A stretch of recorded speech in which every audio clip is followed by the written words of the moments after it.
क्रिएटिव्हिटीमध्ये होईल वृद्धी, यशासह भरपूर लाभप्राप्ती. विचार असे मांडा की तुमच्या विचारावर कोणीतरी विचार केला पाहिजे. शुक्रदेवांची सगळ्यांना सोबत घेऊन चालणारी रास म्हणजे तुमच्या तूळ राशीची विशेष ओळख आहे. तुमचे राशीस्वामी शुक्रदेव षष्ठ स्थानात अर्थात अर्थत्रिकोणाच्या महत्त्वपूर्ण स्थानात उच्चीचे झालेले आहे. त्यामुळे स्वाभाविकच त्यांचे अत्यंत शुभ परिणाम तुम्हाला या काळात प्राप्त होणार आहेत. नमस्कार, मी ॲस्ट्रोगुरू डॉक्टर ज्योती जोशी सर्व ज्योतिषप्रेमी व अभ्यासकांचं मनपूर्वक स्वागत करते. आपण एप्रिल 2024 या महिन्याचं राशी भविष्य समजून घेत आहोत. त्यामध्ये आज आपण तूळ राशीच्या जातकांसाठी हा महिना कसा राहील यावर सविस्तर चर्चा करणार आहोत. विविध दृष्टिकोनातून या महिन्यातील ग्रहस्थितीचं शास्त्रोक्त विश्लेषण करणार आहोत. सोबतच या व्हिडिओच्या शेवटी मी तुम्हाला या महिन्यात करावयाचे विशेष उपाय सांगणार आहे. त्यामुळे व्हिडिओला शेवटपर्यंत बघायला विसरू नका. अजून एक महत्त्वाची बाब म्हणजे विविध दृष्टीने हा महिना तुमच्यासाठी कसा असेल हे आम्ही नेहमीच खूप सविस्तरपणे सांगत असतो. त्यानुसार या महिन्यात तुम्हाला काय अनुभव आले ते तुम्ही कमेंटद्वारे आमच्यापर्यंत पोहोचवू शकता, जेणेकरून आमच्या या मार्गदर्शनाचा तुम्हाला लाभ होत आहे ही बाब आमच्यापर्यंत पोहोचू शकेल.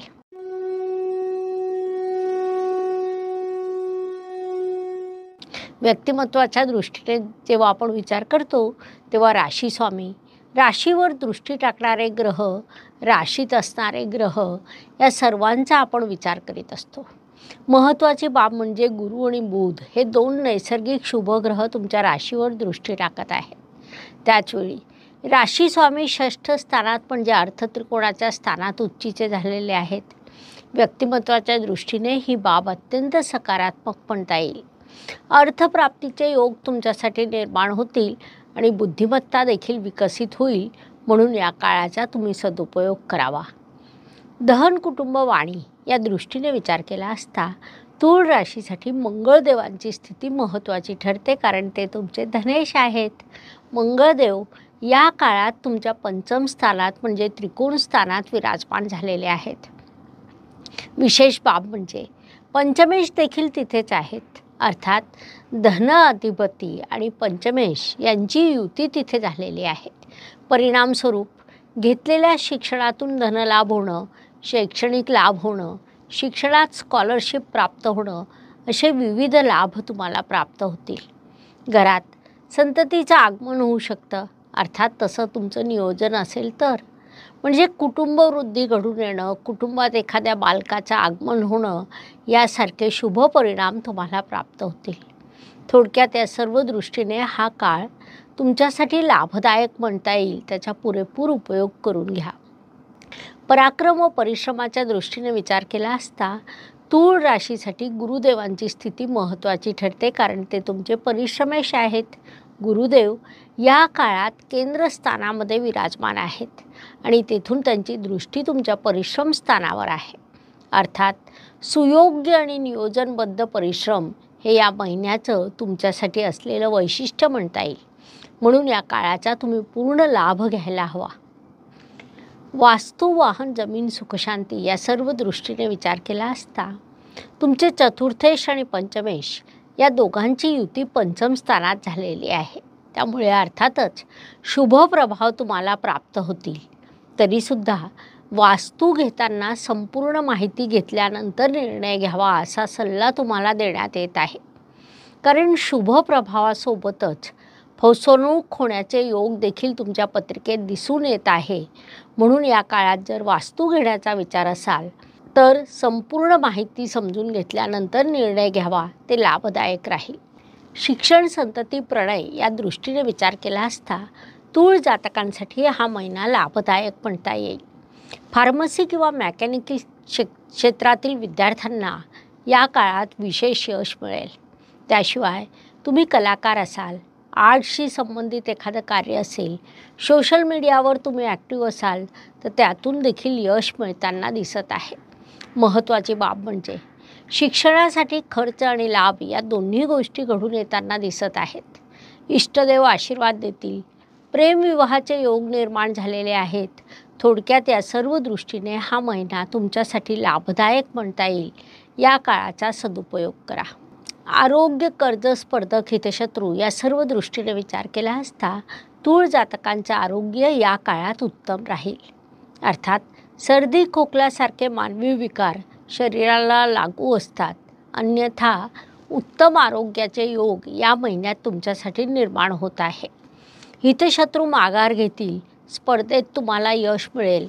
ज्यांना कर्जाची आवश्यकता असेल त्यांना योग्य व्याजदरावर कर्ज मिळेल. मात्र कर्ज हे कर्जच असतं. अत्यंत आवश्यक असेल तेव्हाच कर्जाचा विचार करा. कोर्टात एखाद्या केसवर तुमचं कामकाज सुरू असेल, तुमची बाजू योग्य असेल तर त्यात न्याय मिळण्याची शक्यता वाढलेली आहे. मात्र त्याचवेळी महत्त्वाची कागदपत्रं चुकीच्या ठिकाणी ठेवली गेल्यामुळे प्रश्न निर्माण होण्याची शक्यता आहे. म्हणून त्या दृष्टीने योग्य ती काळजी घ्या. नोकरी व व्यवसाय या दृष्टीने विचार केला असता तूळ जातकांसाठी हा काळ अत्यंत सकारात्मक म्हणता येईल. विशेषतः राशी स्वामी जेव्हा बलवान असतो तेव्हा इतर ग्रहांची स्थिती शुभ असो किंवा नसो त्यांना सहकार्य करावंच लागतं. तसंच तुमचा राशी स्वामी यश खेचून आणतो. म्हणून नोकरी आणि व्यवसाय या दोन्ही आघाड्यांवर तुम्हाला विशेष यश प्राप्त होताना दिसत आहे. या काळाचा उपयोग करून घ्यावा. भाग्य व शुभसंकेत या दृष्टीने विचार केला असता तूळ जातकांसाठी हा महिना अनेक शुभ संकेतांनी परिपूर्ण भरलेला आहे. त्यात प्रामुख्याने सांगायचं झाल्यास तुमचे भाग्येश म्हणजे त्रिकोणाचे स्वामी केंद्रस्थानात विराजमान असून तिथे ते केंद्र त्रिकोण राजयोग बनवित आहे, ज्याला आपण अत्यंत मोठा शुभसंकेत म्हणू शकतो. तसंच पंचम स्थानात शनिदेव देखील मोठा राजयोग बनवित आहे. दोन्ही त्रिकोणाचे स्वामी प्रबळ अवस्थेत आणि राशी स्वामी उच्चीचा असे अनेक शुभसंकेतांनी हा महिना तुमच्यासाठी भरलेला आहे. त्याचा सदुपयोग करा. कर्माच्या दृष्टीने विचार केला असता तूळ रास ही सदैव स्मार्ट वर्क करते. फार जास्त हार्डवर्क करणं हा तुमच्या स्वभावाचा भाग नाही. मात्र तुम्ही जे काही कार्य करता ते नीटनेटकं सुबक असतं. त्याच्यातही कलात्मकता दिसते. म्हणजे कलात्मकतेच्या संदर्भात सांगायचं झाल्यास डॉक्टरांचा अक्षर हा खरं तर एक चर्चेचा किंवा थट्टेचा विषय असतो. एकदा मी असंच डॉक्टरांकडे गेलो होतो. त्यांनी अत्यंत सुंदर अक्षरात त्यांची सही केली आणि सोबतच तिला कलात्मक पद्धतीने वरचा उकार जोडला. त्यावरून मी त्यांना विचारलं की तुमची रास तूळ आहे का? तर ते हो म्हणाले. कारण तूळ राशीत कलात्मकता ही नैसर्गिक असते. जेव्हा तुमचा राशी स्वामी उच्चीचा झालेला आहे तर ती कलात्मकता कुठे ना कुठे दिसून येते. लाभाच्या दृष्टीने विचार केला असता तुमच्या षष्ठ स्थानात राशी स्वामी आणि लाभेश हे दोन्ही विराजमान आहे. पत्रिकेतील षष्ठ स्थान हे जसं नोकरीचं आहे, स्पर्धेचं आहे, तसंच ते आर्थिक धनलाभाचं देखील आहे. त्यामुळे धनलाभाच्या संधी तुमच्यासाठी निर्माण झालेल्या आहेत. सोबतच अनेक गोष्टींची इच्छापूर्ती होताना दिसून येत आहे. प्रवास देखील दिसतोय. गेली अनेक दिवस तुमचं जे स्वप्न होतं की एखाद्या ठिकाणी जाणं, फिरणं, ते स्वप्न या काळात सहज आकार घेताना दिसत आहे. म्हणून या काळाचा उपयोग करून घ्या. व्यय व परदेश गमन या दृष्टीने विचार केला असता तूळ जातकांसाठी या महिन्यात अचानक अनपेक्षित खर्चाचे योग निर्माण होत आहे. या काळात तुम्ही प्रवास कराल. त्या प्रवासात आर्थिक हानी होण्याची शक्यता नाकारता येणार नाही. म्हणून आपल्या मौल्यवान वस्तू सांभाळून प्रवास करावा. आपल्या सामानाची योग्य ती काळजी घ्यावी हा सल्ला तुम्हाला देण्यात येत आहे. प्रत्येक दिवस प्रत्येकासाठी चांगला जात नाही. आयुष्य हे सुखदुःख आणि चढउतारांनी भरलेलं असतं. त्यानुसार महिन्यातील काही दिवस प्रत्येकासाठी शुभ, काही दिवस तणावाचे, संघर्षाचे जातात. आपण त्या काळात कसं वागतो यावरून आपलं यशापयश ठरत असतं. त्या दृष्टीने विचार केला असता या महिन्यात तूळ जातकांसाठी 7, 15 आणि 25 हे दिवस शुभ आहेत. म्हणून महत्त्वाची कामं तुम्ही या दिवसांमध्ये पूर्ण करा. तर 5, 13 आणि 23 हे दिवस तुमच्यासाठी अशुभ आहे. त्यामुळे संघर्षाचं प्रमाण या दिवसांमध्ये वाढलेलं असेल. म्हणून या दिवसांमध्ये तुम्ही स्वतःची योग्य ती काळजी घ्यायला हवी, जेणेकरून मानसिक स्वास्थ्य टिकून राहील. उपायांच्या दृष्टीने विचार केला असता ज्योतिषशास्त्रामध्ये खूप छोटे छोटे मात्र मोठा परिणाम करणारे उपाय सांगण्यात आलेले आहेत. अशुभ गोष्टींची अशुभता कमी करण्याचं, शुभ गोष्टींची शुभता वाढवण्याचं सामर्थ्य त्यात असतं. त्या उपायांमध्ये क्रिस्टलचा देखील समावेश आहे. त्यानुसार एप्रिल महिन्यातील उपायांचा विचार केला असता तूळ जातकांसाठी लव स्टोन परिधान करण्याचा उपाय सूचित करण्यात येत आहे. जीवनाच्या प्रवाहात प्रेमाची नौका पार करण्यासाठी हा स्टोन अत्यंत प्रभावी ठरतो. असं मानलं जातं की प्रेमात आणि भावनिक जीवनात शांतता लाभण्यासाठी रोज क्वार्ट्ज म्हणजेच लव स्टोन मदत करतो, कारण त्याचा संबंध थेट हृदयाच्या चौथ्या चक्राशी जोडलेला आहे. हे रत्न वृश्चिक, मेष, तूळ राशीच्या जातकांसाठी लाभदायक ठरतं. मात्र प्रेमाच्या शोधात असलेल्या इतर सर्व राशींसाठी देखील ते उपयुक्त आहे. त्याला आपण प्रेमाला एक उत्तम स्थान देणारा बहुमूल्य दागिना असं म्हणू शकतो. नैराश्यग्रस्त किंवा बालपणापासून संघर्ष करणाऱ्यांना गुलाब क्वार्ट्ज खूप मदतरूप ठरतो.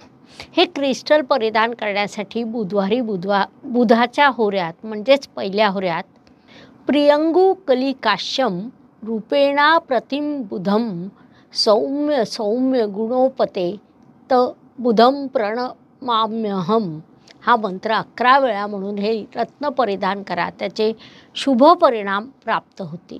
अशा पद्धतीने मेष ते मीन प्रत्येक राशीसाठी एप्रिल 2024 हा कसा राहील हे समजावून सांगण्यासाठी आम्ही 12 व्हिडिओ तुमच्या चॅनलवर अपलोड केलेले आहेत. हा व्हिडिओ आवडल्यास लाईक, शेअर, सबस्क्राईब करा. तसंच कमेंट बॉक्समध्ये हर हर ज्योतिष, घर घर ज्योतिष अवश्य लिहा. धन्यवाद. शुभम भवतु. जय ज्योतिष. नमस्कार. शास्त्राचा अभ्यास करण्यासाठी माझी मराठीतून 11, हिंदीतून 2 अशी पुस्तकं प्रकाशित झाली आहे. विशेष बाब म्हणजे मी स्वतः संशोधित केलेली ज्योती जोशी पद्धती अर्थात जे पद्धती या विषयावर स्वतंत्र ग्रंथ उपलब्ध आहे. त्याचा देखील लाभ घ्यावा. यूट्यूबची कार्यप्रणाली ही मुख्यतः लाईक, शेअर आणि सबस्क्राईबवर चालते. Please like, share and subscribe the channel. धन्यवाद. शुभम भवतु. जय ज्योतिष.